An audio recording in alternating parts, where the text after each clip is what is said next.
эми тармактык комитеттен эмес, парламенттин жалпы жыйынында каралышы мүмкүнбү? Сөз каралышы мүмкүн, ошо кырдаалга жарыш болот да. Азыр эми кырдаал курчу эле да. Кырдаал курчу эле, бирок биздин боордош туугандар азыр ачык айтып атат мына туугандары боюнча. Бирок башка мамлекет болгондон кийин, ошол мамлекеттин жараны болгондон кийин биз официалдык баягы жоопту күтүп атабыз да. Мен ойлойм, жооп болгондон кийин сөзсүз биз кандайдыр бир чечимдерди кабыл алабыз. 68-06-06 телефон номерин терип, түз байланышка чыгып, суроо же пикириңизди айта аласыз. Бүгүн биз Кытайда камалган кыргыздарды ким угат, же аларга кантип жардам берүүгө болот деген суроого жооп издеп жатабыз. Байланышка чыккан угарманга кезиктиребиз. Саламатсызбы? Саламатсызбы. Катуураак сүйлөсөңүз, Саламатсызбы. Саламатчылык, өзүңүз тааныштырып койсоңуз. Улан Бишкек шаарынан. Улан Бишкек шаарынан. Улатабыз сизди, Улан мырза, айтыңыз. Мен биздин ошо депутаттарга айтат элем да, кичинекей Кытайлардан акча алып, тетишти өзүбүз ашыламан кылып, ит акмагын чыгарып алып, анан залака көп мындай залака кетип калбасын эки мамлекеттин ортосунда деп мындай көз каранды болуп, биздин депутаттар бизди коргойбу, кыргыздарды коргойбу же булар эки мамлекеттин ортосунда мамилени ойлонуп отура береби? Элибиз кыйналып атканда. Мына Россияда ар бир өзүнүн жаранын коргогонго мамлекет күчтүүлүгүн көрсөтөт да. Мына Украинада болуп жаткан окуялар боюнча ошол жерде бүт орус тилдүү элдердин таламын талашып, ушундай бир чоң иш аракеттер болуп жатат да. Анан биздин мына депутаттар таң калам да, Кытай кыргыз достугунун мүчөсү экен мына биздин депутатыбыз Табалдагай.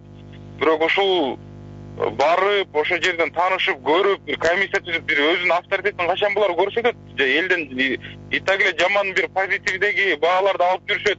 Кайра тиги үй бүлөдө бир пенсионер иштеп атса, ошонун пенсиясын азайтыш керек. Айлыгын алсын же пенсиясын алсын деп бир халкка бир нерсе. Рахмат. Экинчи маселе, суроону так өзүңүн гана берсеңиздер, айтыңыз. Айта бериңиз. Рахмат. Угарманыңызга рахмат. Эми пенсия маселесин Бул эми экинчи тема болсун, бүгүнкү тема тегерегинде сүйлөшөлү. Анда эми өтө курч маселе. Сөзсүз депутат болгондон кийин биз өзүнүн жарандарыбызды коргогонго, колдогонго биздин укугубуз да бар, күчүбүз да жетет. Бирок тилекке каршы бул боордош дагы кыргыз туугандарыбыз Кыргызстандын жараны эмес, тилекке каршы Кытай жарандары болуп атат да. Эң себеп ушунда болуп атат. Андан кийин эми бир мамлекет биздин боордошторубуз болуп атат. Биздин кыргыз туугандарыбыз, бирок Кытай жараны. Ошон үчүн бул жерде биз башка мамлекеттин ичиге кийлигишкенге укугубуз жок да. И Кытай мамлекетинде биздин ички саясатыбызга киришкенге укугубуз. Кытайга барып билип келүүгө болобу? Сөзсүз болот дейм. Аны эми азыр барган менен мен ойлойм, ал жерде биздин боордош туугандарыбыз ал жерде өтө катуу көзөмөлдө турат да.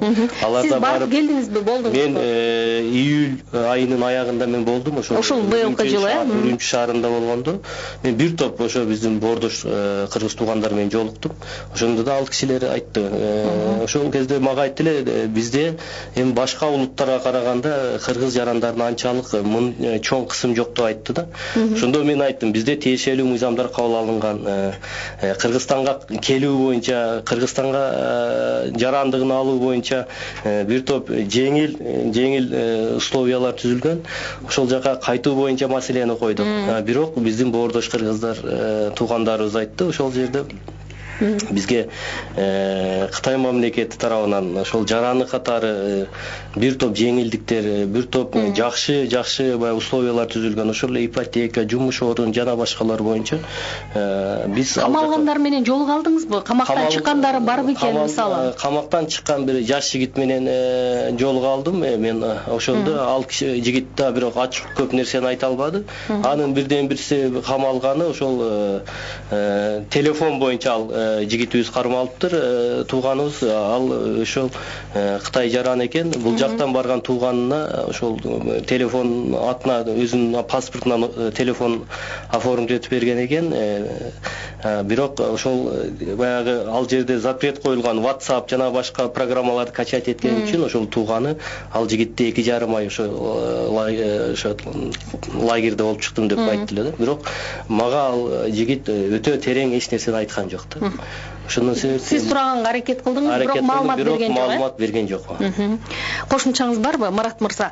Ушул азыр Кытайда багы мындай жакындары кармалгандар менен дагы сүйлөшүп атасыздар да, анан алардын маалымат алуу мүмкүнчүлүгү канчалык болуп аткан экен? Биринчиден жаңы эле угармандын сөзүнө кичине кошумча айтып кетсем, Кыргызстан менен Кытай бул стратегиялык өнөктөш, биздин коңшубуз, улуу досубуз. Биз бул мамлекет менен мамилени бузуп албашыбыз керек. Биз дипломатиялык гана жолдо акырын гана биздин бордошторго кичине жардам көрсөткөнгө таасир этишибиз керек да. Анан биз баягы депутаттарды дагы, министрди дагы, президентти дагы кичине уюнгатпай атасыңар деп күнөөлөй да албайбыз да. Бул жерде чоң саясат жатат. Табылды Гапыровичке, Дастан Талабаевичке ошол маселени көтөргөн үчүн чоң ыраазычылык билдиребиз. Анан бул маселе абдан баягы аярлуу маселе. Ошондо кичине аярлуу маселе кылыш керек, мамиле кылыш керек. Анан баягы депутаттарды, саясий бийликти да кичине күнөөлөгөндөн тартынып турабыз. Экинчи маселе баягы кытайлык кыргыздар канчалык маалымат жетиштүү деген боюнча Алмамбет Осмон уулу деген баягы Кыргызстандын жарандыгын алган кытайлык кыргыз ачык айтып өттү. Биз бул маалыматтарды жарыялоодон коркобуз. Биз бул кыргыз бийлиги, ошол күч органдары бизди коргоп калат деген ниетибиз бар деп билдирди. Анын чындыгында эле азыр ачыкка чыгып жаткандын баардыгы кыргыз жарандыгын алган кытайлык кыргыз бордошторубуз. Биз ушул бийликтен дагы өтүнүп кетет элек. Ошол кыргыз жарандыгын алгандарды коргоп калсак, башкасын болбосо дагы, ал эми аларга Кытайдагы туугандарыбызга дипломатиялык жол менен кичине жардамыбызды көрсөтсөк. Ушул Кытайда баягы бир топ интеллигенция өкүлдөрү камакка алынды деп атпайбызбы? Анан биз алардын туугандарын дагы таптык. Кыргызстанда жашашат экен, айрымдары ал түгүл эл өкүлү экен. Бирок чыны менен эле эфирге келип сүйлөөдөн көпчүлүгү баш тартып олтурат да. Анан бул жерде бир чоң саясат бар экендиги, саясат жаткандыгы белгилүү болуп калгандай да. Сиз кандай ойлоп атасыз, Эсен мырза? Ушунчалык эле абдан бир кооптонуу, чочулоо барбы? Алар жеке өздөрүнүн герб башынан коркуп турушабы анда? Албетте, коркуу бардык эме маалымат булактарынан келген боюнча эң негизги маселе ошо коркуу болуп атат да. Себеп дегенде мындай эмне болуп атканы белгисиз. Кандай принцип менен адамдар алынып атканы ичине, эмне себептен алынып атканы белгисиз. Мисалы 40 себеби деген тигиндей мындай нерселерди айтып атабыз, бирок кызыктуу да бир нерселер бар да. Мисалы бир чоң айылдан 40 миң жашаган айылдан 22 миң кирип алып кеткен деген бар да. Бир үй бүлөдөн мисалы 10 чакты кишини алып атат. Бир үй бүлөдөн 2 киши алып атат. Бир үй бүлөдөн 1 киши алып атат. Андан кийин кээ бирөөлөрүн кое берип атат. Бул кандайдыр бир баягы социопсихологияда бир негизи эме бар да, мындай репрезентативдүүлүк деген нерсе бар да.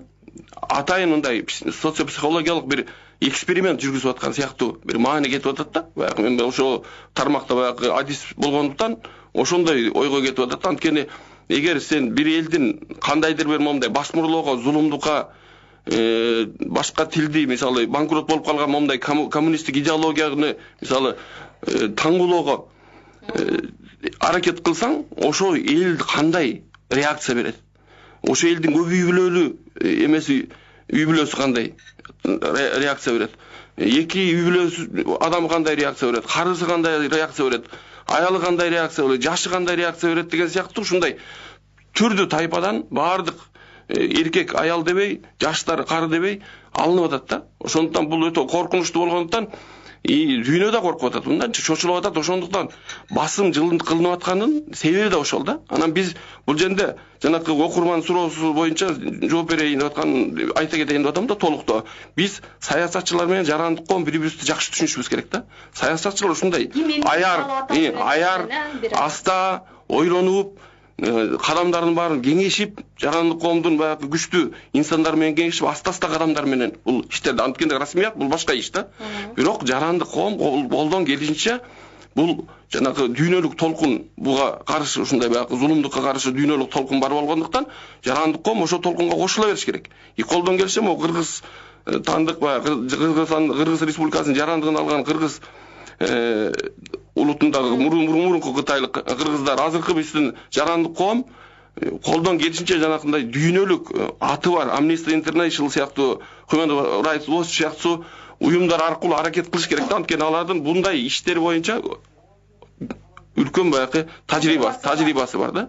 Уланталы азыр дагы угарман күтүп турган экен, кулак салсак. Саламатсызбы? Алло, саламатсыздарбы?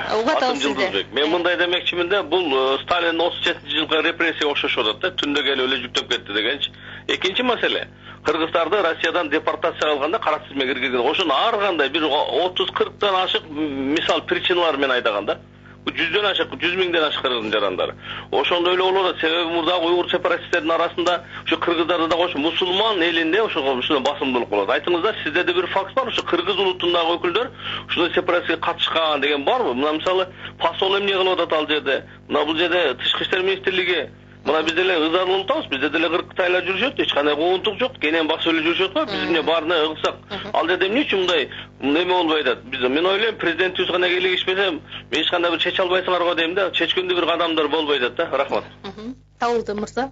Сөз бул жерде мен дагы бир жолу кайталап кетейин, урматтуу угармандарга официалдуу бир дагы биздин кыргыз боордоштор жөнүндө жана кыргыз жарандар боюнча ал жактан жооп жок деди. Башка улуттар боюнча бизге маалымат берди. Ошол эле бул жерде жалаң эле мусулман эмес, башка дин диндан өкүлдөрү боюнча жумуш жалаң бүт Кытай жараны боюнча иштер жүрүп атат да. Ошону мен дагы бир жолу белгилеп кетишим керек. Кытайда бир эле мусулмандар эмес, башка улуттар, башка диндердин өкүлдөрү боюнча да ушундай иш талаптар болуп атат да.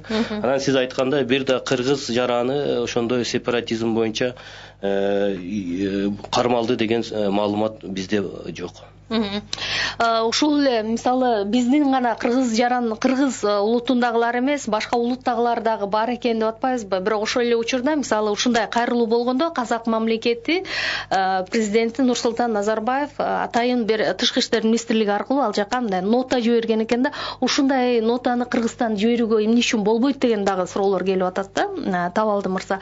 Бул тууралуу өткөндө ошол тармактык комитетте каралганда министр мырзага суроо бере алдыңыздарбы? Сөзсүз бердик. Ачык эле айтыш керек. Бул жерде бул иш боюнча мен дагы бир жолу айттым, Тышкы иштер министрлиги ошол жердеги элчилик жумушту алып барып атат. Тиешелүү органдарга баягы официалдуу кайрылышты да. Тилекке каршы мына ушул жумабы бизге жооп келсе, ошого жараша биздин министрликтер, парламент ошентип мен ойлойм, президентибиз да бир кандайдыр бир чечимдерге барат. Алар кандай иш болуп атат? Алар ошол жерде тактоо маселеси. Себеби биздин өкүлчүлүктөр бар, ошо Үрүмчү шаарында да биздин консулдук бар. Ошол жерде биздин боордоштор боюнча, ошол тиешелүү кызматтар боюнча бүт өздөрүнүн тиешелүү каттарын жөнөтүштү да. Эми биз бул жерде талап кыла албайбыз, сураныш жолдору менен гана, дипломатиялык жол менен биз бул маселени чечишибиз керек да. Мен ойлойм, эки мына суроо берген агабыз да туура айтып кетти.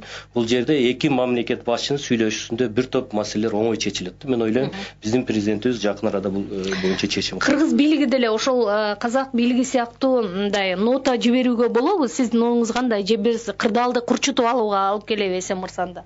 Эми же ал таасир этпей турган көрсөткүч болуп калдыбы? Колдон келишинче жана башында айтылгандай, Орусия менен бирге аракет кылуу, казак, Өзбекстан, Кыргызстан, Өзбекстан чыкса, ОДБК ШОСко кирген мамлекеттер чогуу Орусия менен аракет кылуусу өтө маанилүү болуп турат. Анткени калган башка дүйнө баары тең Кытайга бул ноталарды, эскертүүлөрдү, аракеттердин баарын жөнөтүп биргизип атат да.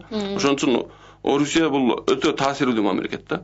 Ошондон ошол каналдар менен чыгып биргеликте ушул билдирүү кылса, тынчсыздануусун эле билдирип коюшса, бул өтө чоң эме болот да, таасир берет да. Сигнал болмок, Сигнал болот да.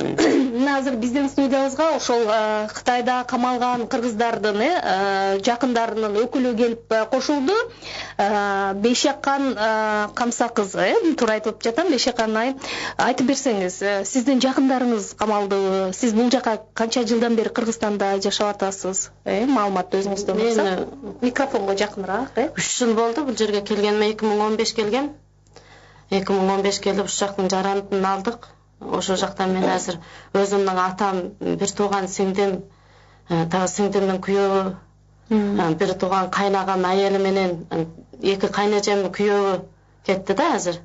Камалып калды. Камалып калды да. Кайсы жылы камалды? Мен өзүм атам 2017 марттын 17-си алып кеткен. 3 күндүк үйрөнүү бар деп алып кетиптир экен. Күнү ушул убакка чейин жок.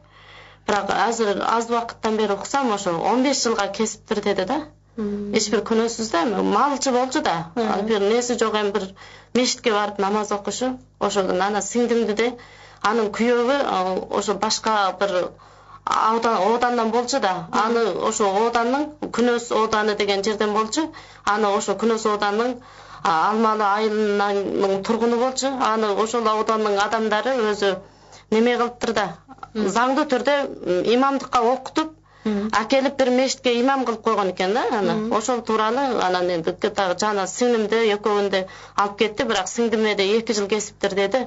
Сиңдимди жас эле да, 23-кө келди быйыл. Анан атам да ошо быйыл 60-тын канчасына келип калды да. А сиз бул маалыматтарды ким аркылуу алып атасыз? Анткени жабык маалымат алуу мүмкүнчүлүгү өтө жок көсө деп атышат. Мен ошо уйчат аркылуу ошо жакта туугандарымдан анча-мынча косом да эми уйчатка чыгам. Бирок алар бат эле мындай мага мындай жооп бергенде кытайча жооп берип коет да, кытайча жазып коет да уйчатымачы. Анан ошого карап түшүнөм да, эми кытайчаны өзүм жакшы неме, бирок мындай турмуштагы нелерди, сөздөрдү түшүнөм да. Анан ошо бир айдын алдында уккан маалыматымда ошо атамды 15 жылга кесиптир де, сиңдимди 2 жылга кесиптир да. Анан ошодон бери міне кабарсыз да мен атам. Ошо 2 жыл міне күттүм мен. Атамды үйдөгүлөр сүйлөшө деп мен ушул акчы. Күнөөсү эмне деп жүйөсүн айтыштыбы? Эч бир күнөөсү жок, ошо мал багып жүргөн жылынан үйдөн уштап кеттир. Бала бакырасы каяктан кичиреке? Сиңдимдин 2 жаштагы кызы бар эле, ошо бирден өзүм апам багат, бирден кудагыйымыз багат экен да. Анан тек кайнагамдын 3 баласы бар, аны ар бир туугандарыбыз багып атыптыр. Анан айыл экөөндө кармап кеттир. Мен атам кармап кетти, 2 иним бар, артымда 2 сиңдим бар, анын бирөөгүн кармап кетти. Аны үшөө ошол апамдын жанында да эми. А сиз Бишкекке кандай тагдыр менен келген элеңиз 2015-жылы? 2015 ошо ушакка тууганчылап келип туруп калдык да, кеткимиз келбейчи. Жолдошуңуз да бул жакта? Ооба, жолдошум да ушул жакта. Ушул жак өзүмдүн нем деп, жолдошум кетпейм деп кетпей койду да, келгенде тууганчылап келгенбиз да биз. Азыр кыргыз жарандыгын алгансыз сиз, кыргыз жарандыгын алганбыз. Азыр эми өзүңүз эмне аракет көрүп атасыз? Эмне кылайын деп атасыз? Мен ошо 2 жыл күтүп отурдум, анан амал жок деп немеге азаттыкка ошо бир чыгып көрөйүн эми, издеп көрөйүн деп азаттыкка чыккан биринчиси. Анан эми ошо суранам да ушун bir жеңилдик болсо ушул жактан. 2 жыл бою унчукпай отурдук эми. Күндө телефонда үзүлдү да. Сен сүйлөбөгөн Кыргызстанда кызың менен сүйлөшпө деп өзүмүздүн ошо айылдын сага мына миссиялар келип айтып кеттир. Апамашы, Кыргызстанда кызыңыз менен сүйлөшүңүзгө болбойт. Алакаңызды үзүңүз, теги чалыңыз немеден түрмөдөн чыкканча дептир. Үйрөнүүдөн дептир. Анан болду деп 2 жылдан бери мен үйдөгүлөрдүн үнүн уга элекмин да. Азыр сизге мындай коркутуп, үркүтүү болгон жокпу? Жеке өзүңүз коопсуздугуңуз үчүн корккон жоксузбу? Мен эчтеке неме кылбадым, бирок ошо жактан эми баары немесин неме кылып атат, эми жардамды коркуткан эчтекени көрбөдүм, бирок ошо эмне үчүн мен чыктым да, корккондо кантем дедим да, мен корккондо коркуп жата бердик да. Азыр канча мындай бизде таксам барбы? Ошол камалгандардын жакындарынын канчасы бул Кыргызстанда экен? Баары менен сүйлөшүү мүмкүнчүлүгү болуп атабы? Сиз айта аласызбы? Жок, сүйлөшүү мүмкүнчүлүгү жок болуп атат. Баары эле айта беришпейт, сүйлөшө албайт да. Эми ал кышык дегенде ар жак бер жактан эми бир туугандар немесинен угуп калып атат да. Мен де өзүмдүн жакыным эмес, бир мындайраак бирөөдөн уйчаты бар болчу эми. Ошолордон коссом ошо мага кытайчалап жазып койду да, атаң 15ке кетти деди. Сиңдиң 2ге кетти деп койду да, анан 15 жыл деди. Анан ошону угуп мен ошо отура албадым да, анан. Ошо 10 айдын 20сы уктум ал кабарды. Ошодон бери мына 1 айдан бери. Кытайлык кыргыздардын мурдагыдай байланышуу мүмкүнчүлүгү азыр такыр жок. Бардык телефондоруна ошол тиркеме илинип, булардын тышкы ички байланыштарынын баары, каттарынын баары көзөмөлгө алынып турат. Анан жана мен кантип таасир этсек деп маселе көтөрүп калбадыкпы? Эң чоң күч бул биздин коомчулуктун үнү, жарандык күч. Биз негизи эле Кыргызстанда бул маалымат жетишерлик эмес. Кыргызстандын мисалы үчүн Нарынга, Баткенге ал жактагылар бул жакын жерде болуп аткан окуя алаамат тууралуу кабардар эмес. Биздин эң негизги максатыбыз ушул кыргыз коомчулугуна жеткирүү. Эмне болуп жаткандыгынчы. Ушул жарандык коомду баягы биз да ойлойбуз эми Кытай мамлекети, элчилик карап турат. Алар бизди канча жылдык, канча миң жылдык кошунабыздын пикирин сыйлайт, кыргыз элинин коомчулугунун пикирин сыйлайт, анан кичине жакшы жылыш болот деген үмүттөбүз да. Эң негизги ушул кыргыз коомчулугуна жеткир. Болбосо өзүңүздөр деле көп болгондой бул маселе акыркы 1 жумадан бери ачыкка чыкты да. Негизги саясат 2 жылдан бери жүрүп кетет бул окуя. Бирок өткөндө дагы бир ушул маселени багы камакка алынган биздин кыргыз атуулдарынын маселесин көтөргөн бир жигит айтты эле.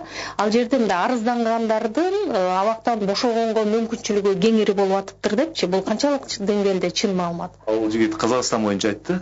Казакстанда ошо арыздангандардын бир айрымдарын саналуу ал адамдар деле. Тышкы иштер министрлиги нота жиберип жана аралашып чыгарып алгандар бар да. Алардын да көпчүлүгү жанакы Оралман деген программа боюнча казак жарандыгын алгандар. Негизи биз баягы Кытай жарандыгын тургандарга эч кандай келише албайбыз. Ал ошо жер кыргыздардын, казактардын ата журту. Алар баягы ушул жерден да кошумчалап кетейин, көпчүлүгү баягы үркүндө качып баргандар дегендей. Үркүндө качып баргандар эмес, ал жак ошо жакта кылымдар бою турган кыргыздар, казактар, алар ошолордун жери, ошолордун суусу болгону тарыхый чечим менен чек ара бөлүнгөндө ошентип калган. Эми биз сыйлайбыз. Азыр байланышта дагы бир угарман күтүп жатат. Кезектерин саламатсызбы? Бизге келген да бир топ суроолор бар. Көңүл бөлөлчү угарман кайрылган экен. Саламатсыздарбы дейт. Биз өзүбүздүн өлкөдөгү Кытай жарандарын көбөйүп бара жаткандан бир чара көрө албайбыз дагы. Анан кантип башка өлкөдөгү көйгөйдү чече алабыз? Биздин депутаттар, жетекчилер элди алдабай эле коюшса туура болмок деп кайрылган экен. Табалды мырза. Эми Кытайлар келген боюнча сөзсүз чара көрүлөт, тиешелүү мыйзам деңгээлинде. Бул боюнча тийиштүү органдар бар, ошол эле миграция комитети бар. Андан башка да мына укук органдары аларды тыгыз көзөмөлдөп турат. Эми көпчүлүгү бизде тиешелүү тапшырмаларды берип турганда биздин ошо ири заводдорго келип иштеп атат. Ошол эле сатык боюнча иштеп атышат. Алсыз деле мына ТЭЦти курдук. Жана башка мына жакында Араван районунда чоң цемент заводу, эки цемент заводу. Анда ошол Кытайдан алган кытайлык завод болгондон кийин ошол Кытай инженерлери деп коебуз. Ошол кесипке адамдар убактылуу болсо да келип иштеш керек экен да. Ошондой бир топ жумуш орундарга ошол Кытай жарандары келип иштеп атат да. Көзөмөл боюнча мен ойлойм биз да депутат катары сөзсүз дайым тапшырманы берип көтөрүп турабыз. Бул боюнча көзөмөл бар. Ушул баягы Кытайда камалган кыргыздар жөнүндөгү маселе чыкканы ушул социалдык түйүндөрдө абдан чоң талкуу. Эмне үчүн бизге келген Кытай жарандарынын иш аракетин дагы көзөмөлгө албайбыз? Мындай таасир көрсөтө турган рычагтарды эмнеге ойлонбойбуз деп атышат да, мына негизги маселе. Марат мырза. Бул жерден бөлүп түшүнүп алышыбыз керек. Биз Кытай мамлекети менен экономикалык ва стратегиялык байланышты бул маселеге аралаштырбашыбыз керек. Жана ар кандай провокацияга да жол бербешибиз керек. Мен өзү ошол Кытай мамлекети менен байланыштын жакшырышына, темир жолдун курулушун жактаган адаммын. Бирок кытайлык кыргыздардын азыркы акыбалы боюнча үн катууга биз милдеттүүбүз. Ошол үчүн биз Кытай менен дос болгону улантышыбыз керек. Келечек Кытайдыгы алар менен достошуп, экономикабызды өстүрүшүбүз керек. Эч кандай провокацияга алдырбаш керек. Болгону дипломатиялык жол менен кытайлык кыргыз туугандарыбызга жардамыбызды көргөзүп, эми аз бир 200 000 кыргыз бар экен, ушулардын башын сылап, жакшынакай шарт түзүп бериңиздер деп өтүнсөк жакшы болот. Эми жаш баягы эгемендүүлүктү жакында алган мамлекет катары мындай алакаларда дагы мындай маселелерибиз бар да. Мындай батыш дүйнөсүн башка дүйнөнү караганда бул узак мөөнөттүк алакада эки элдин ортосундагы маселе пайда болбош үчүн эки эл кандайдыр бир деңгээлде аралашыш керек да. Ошондуктан бияка келип иштеп аткан Жункайдагы кытайлардын мисалы күйөөгө чыгып атат деп нааразы болуп атабыз. Бул баардын тактын маалыматтарын алышыбыз керек да. Анан бийликке ишенбөөдө баягы жалпы баягы проблема бар да бизде. Бийликтин баягы буга чейинки ишенимге элдин ишенимине кире албай калганы, кандайдыр маселелерде мисалы көмүскө бир иштер көп болгондуктан эл ишенбей атат да көп мөөлөргөчү. Ошондуктан ачык маалымат, ачыктык аябай маанилүү да бул жендерчи. Анан жарандык коом каналдарынан аракет кылуу дегенде ошол Кытайлар менен бизнес кылып аткан кыргыздар аларга айтыш керек. азыркы мисалы көз караштар кадимкидей өзгөрдү да. Бияка 2-3 жыл мурун мисалы ошол кытайларды карасаң, мындай үстөмдүк бир көз караш бар болчу да. Мен жакында кайра Жункайды барып бир сыйра кыдырдым. Карасам кадимкидей аралашып, алака түсүп, бири-бири менен иштешип калыптыр да кыргыздар менен кытайларчы. Ошол сыяктуу бул Манат мырза айткандай, ал жерде жашап аткан биздин кыргыздарды же казактарды же уйгурларды буяктыкка көчүрүп келип алуу деген маселе болбош керек да.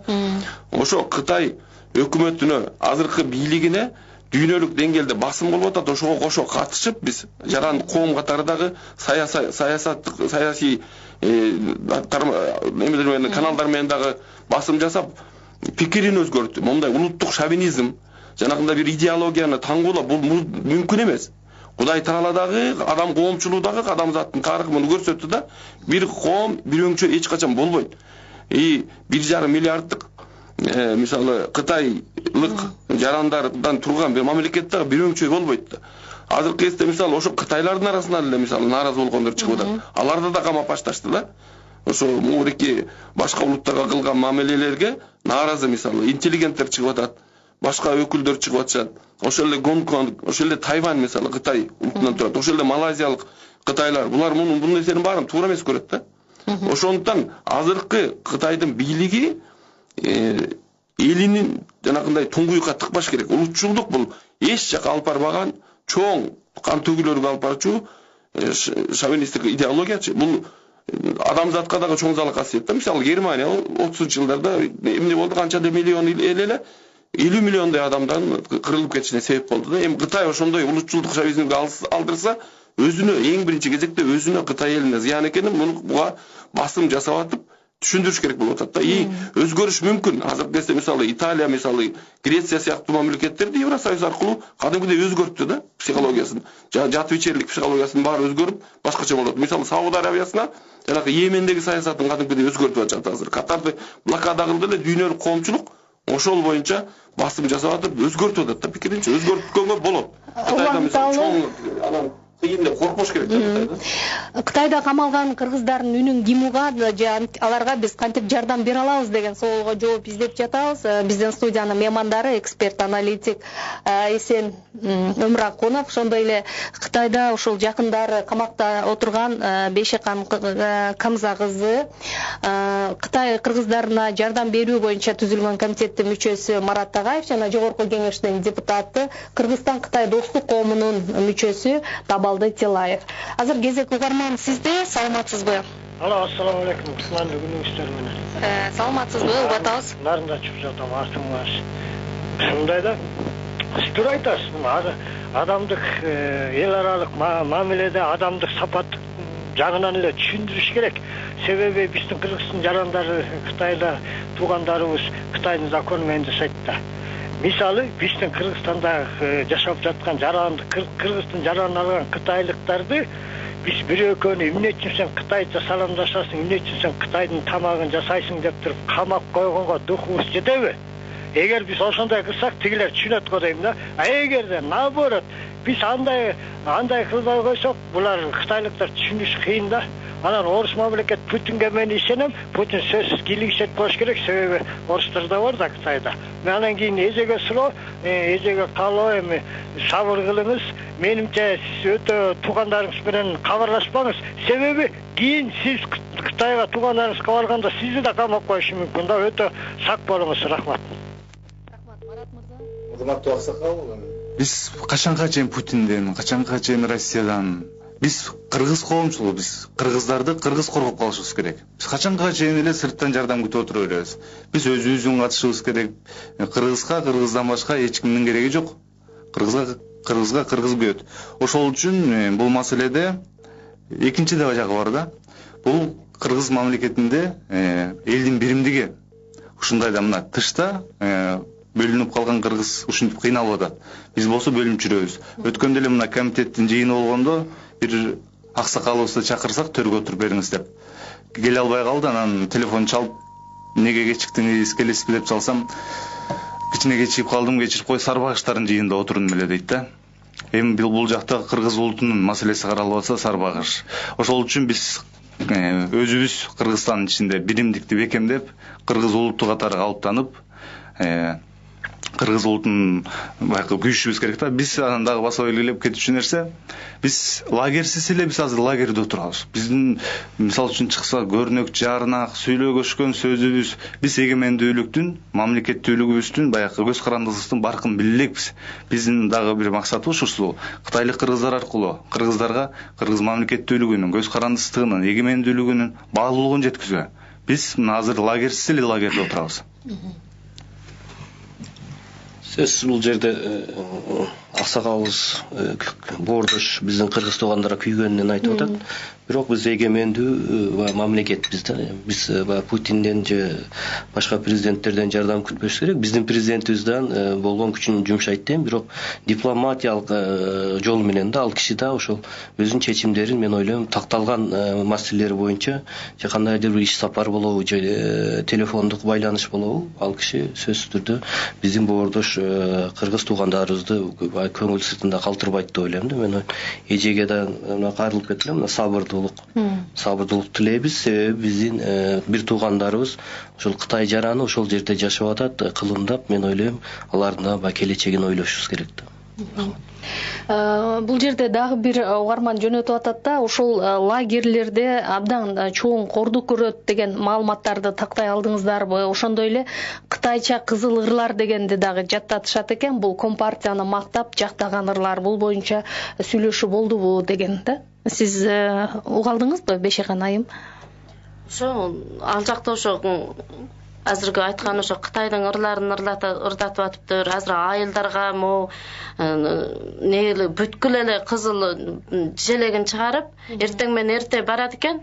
Эрте келип ошо желек чыгарганга катнашпаса, аны апарып ошо зыкым көрсөтөт экен да. Сен эмнеге чыкпадың, эмне үчүн келип айтпадың Кытайдын деп ошондой кыйнайт экен да. Аны бүткүл 8 жастан 80 жашка чейин чалдарга чейин барып, бүткүл эртең менен эрте ошо ырын айтып, анан кийин келбесе болбойт экен. Анан ошо улуттук немелериңди жоёсуң, кытайча саламдашасың, мындай ассаламу алейкум деген айтсаң, аны апарып түрмөгө камап коет экен да. Алар өздөрүнүн идеологиясын сиңиртип жаттатканга аракет кылат экен. Ошо негизи өзүнүн немесине каратыш болуп атат да, негизи алардычы. Негизи диниңди, тилиңди жоёсуң деп атат да, жок кыласың. Биз сыяктуу ишип жейсиң. Азыр ар бир үйгө бирден Кытайды киргизип койгон да. Сен кытайча жасайсың, Кытай менен бирге турасың, бирге жатасың, бирге ишесиң. Анан азыр эми зордукта Кытайга кыздарын, казактын кыздарын, уйгурдун кыздарын, кыргыздын кыздарын кытайларга зорлук иретинде да азыр той кылып берип атат да азыр. Зорлук иретинде берип атат. Болбосо биз силерге өзүбүз көрөтүн чараны көрөбүз деп, зорлук иретинде күч менен көрсөтүп азыр той кылгызып атат да. Элдин жашоо деңгээли кандай, жашоо турмушу? Ал жашоо турмушу жакшы эле, жакшы болчу да эми ал. 5 кол тең эмес, бирөө жакшы жашайт, бирөө мындай жашайт эми.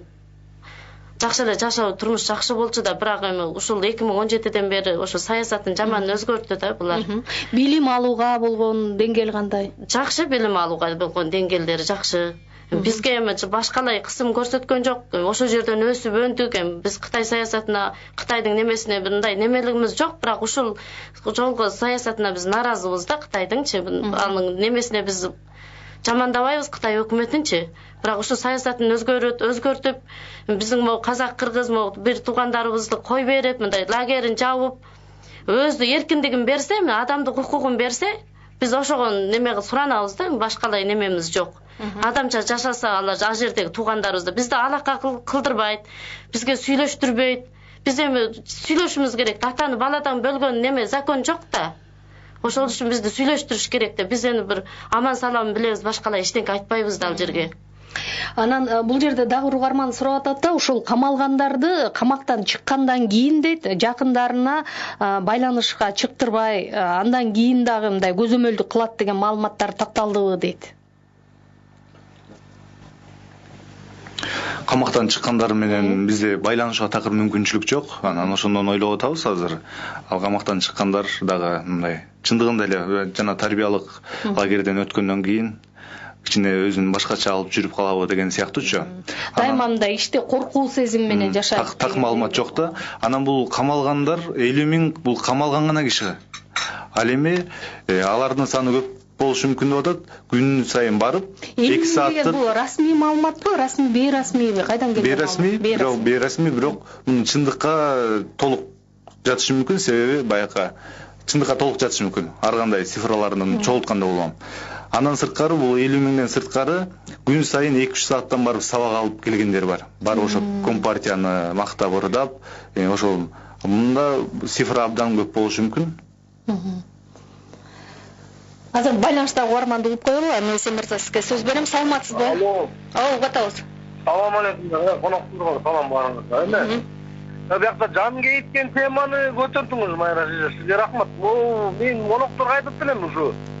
Айтып атпаймын. Биз деген эгемендүү мамлекетпиз дейт. Бир жагы угарманда сурайбыз. Кайра туруп биз эгемендүү боло албай атабыз дейт. Буларга кандай түшүнөсүз? Анан бизге канча Кытай монда точно информация бар, канча Кытай гражданствосы бар, Кытай бар, гражданствосы жок Кытай канча бар.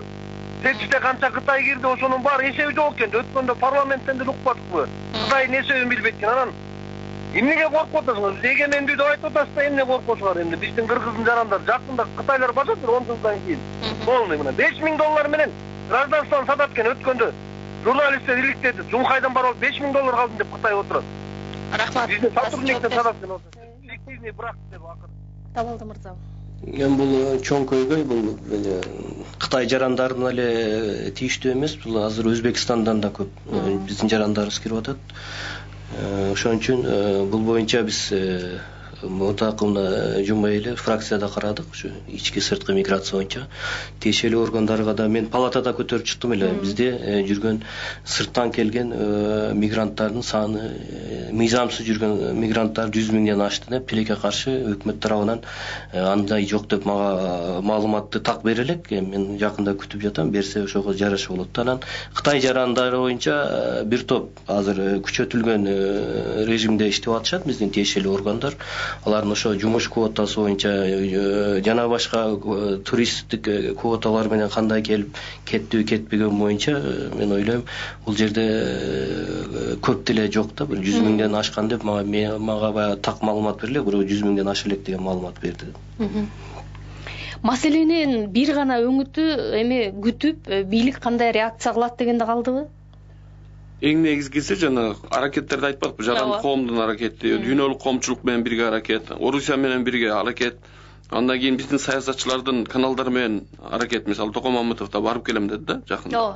Ошондой аракеттерди күчөтүш керек. Анан жанакы аксакал айткандай, какус кылуудан Кудай сактасын да. Мисалы жарандарга мындай түз мындай кандайдыр бир мыйзамсыз аракеттерди кылуу же болбосо атайын баягы ушундай силер мамлекетиңер биздин кыргыздарды камап атат, биз биякта Кытайларды камайбыз деген аракеттерден алыс болуш керек да.